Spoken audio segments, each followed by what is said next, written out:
বাংলাদেশ ই স্পোর্টসের জন্য আজকে সব থেকে কালো একটা দিন। বাংলাদেশ ই স্পোর্টস বা বাংলাদেশের ফ্রি ফায়ার ই স্পোর্টস বাংলাদেশ থেকে হারিয়েছে ফ্রি ফায়ারের সব থেকে ডেডিকেটেড একটা ফাইটারকে, একটা যোদ্ধাকে। ছিল ক্যানোলা নিয়েও খেলতে চাইছে, মানা করছি, পরে নাদিসও নিয়ে গেছে।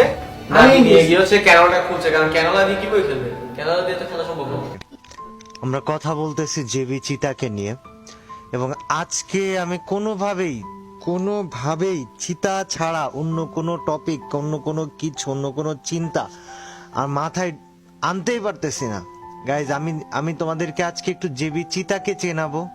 একটু জেবি চিতাকে তোমরা হয়তো গেমে চিনো, ওর গেম খেলা দেখেছো বা ওর গেম প্লের ফ্যান ছিলে, বাট বাস্তবতা বা বাস্তবে চিতা কি বা চিতার বাস্তবতাটা কি, এগুলো আজকে একটু তোমাদের সাথে শেয়ার, মানে আমি আজকে চিতাকে নিয়ে দুটা কথা না বললে আমার আজকে ভালো লাগতেছে না। আমি পুরাটা টাইম, আমি যখন থেকে শুনছি যে চিতা ইন্তেকাল করছে, গতকাল রাত 2টার সময় মিরপুর 11-তে সে চিকিৎসাধীন অবস্থায় ইন্তেকাল করছে, তারপর থেকে আমার মাথা থেকে যাচ্ছেই না যে চিতার সাথে আর মাত্র 3 দিন আগেও আমরা কলে কথা বলতেছিলাম। তো ওই সময় চিতা বলতেছে যে ভাই, আমি ইন্ডিয়া যাব, আমি ইন্ডিয়া যে আমার অপারেশন করাবো ভাই, আমি দোয়া করেন, আমি সুস্থ হয়ে ফিরে আসতে চাই ভাই, আমি সুস্থ হয়ে ফিরে আসি ভাই, দোয়া করেন।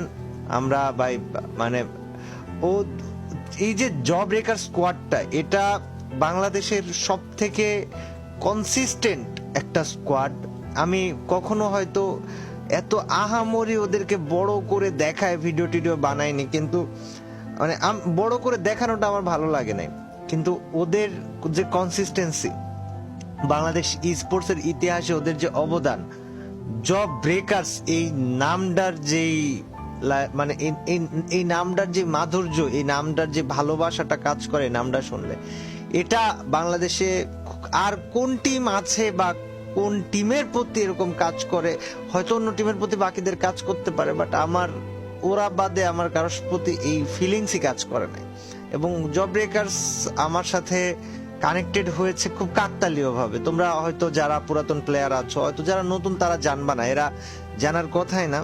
বাংলাদেশের ফ্রি ফায়ারের প্রতি আমার নিজের পার্সোনাল ভাবে রিকোয়েস্ট থাকবে যে চিতা নামটা, এটা যেন ফ্রি ফায়ার ই স্পোর্টস এর সাথে আজীবন কানেক্টেড থাকে। ফ্রি ফায়ার নিজে যেন চিতা এই নামটাকে আলাদাভাবে রিকগনাইজেশন দেয়। আর যদি ফ্রি ফায়ার না দিতে পারে, এটা ফ্রি ফায়ারের জন্য ব্যর্থতা, এটা ই স্পোর্টস এর জন্য ব্যর্থতা, এটা আমাদের জন্য ব্যর্থতা হবে। ওর জন্য তোমরা দোয়া করো।